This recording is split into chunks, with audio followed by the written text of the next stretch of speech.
তো বন্ধুরা, তোমরা সকলে কী করছো? তোমাদের কি রান্না হয়ে গেছে? তো দেখো, আমার এখনও রান্নাটা এটা হলেই হয়ে যাবে।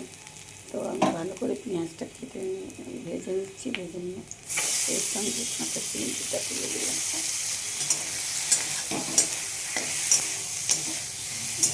একটা ভাপা রেসিপি বানাচ্ছি, এটা কড়াতেই ভাত দিয়ে নেবো। দেখো, জাস্ট একটু নেড়ে চেড়ে নেবো।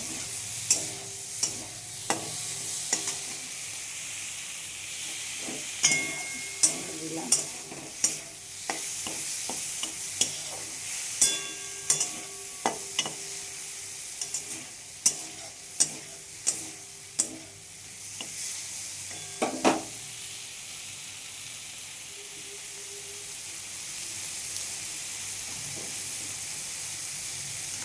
দুটো কাঁচা লঙ্কা দিয়ে দিলাম।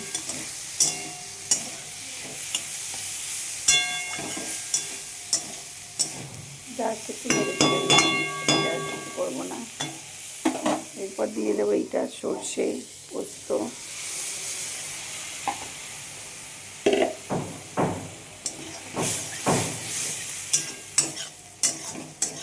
দেখো দেখো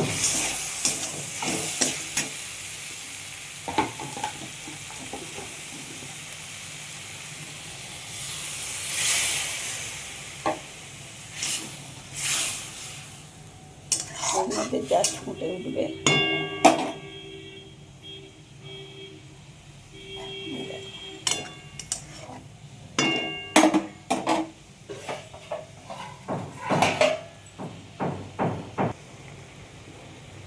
তো আমি এখন এতে দিয়ে দেবো হালকা পরিমাণে নুন, যেহেতু জলটা দিলাম।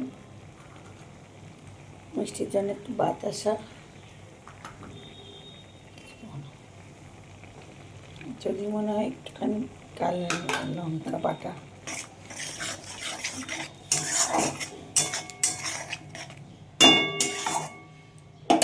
এরপর এর মধ্যে একটু কাঁচা সর্ষের তেল আর নামানোর সময় একটু তেল দিয়ে আমি একটু ঢেকে দেবো 5 মিনিট। এরপরে আমি খুলে দেখে নেব হয়ে গেছে নাকি। এবার দেখি খুলে কী অবস্থায় আছে আমার চিংড়ি মাছটা ভাপাটা। এই দেখো, কড়ার মধ্যে এইভাবে ভাপায় ভাপিয়ে নিলে দারুণ হয়। একদম রেডি আমার চিংড়ি মাছ ভাপা। আমি গ্যাসটা অফ করে দিয়ে আবার একটু সর্ষের তেল দিয়ে দিলাম। অপশানে কিন্তু এটা, আপনারা দিতেও পারেন নাও পারেন। এটা দিলে তবে টেস্টটা আরও বেড়ে যায়। একদম রেডি, চলো ঢেলে নিই।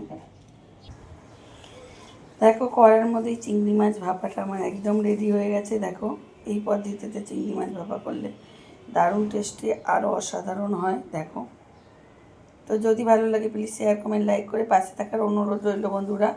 আর এভাবে আমার সাথে থেকেও পাশে থেকেও। সকল বন্ধু ভালো থাকবেন, সুস্থ থাকবেন। আজকের মতো টাটা, এখনকার মতো টাটা, শুভ দুপুর, বাই।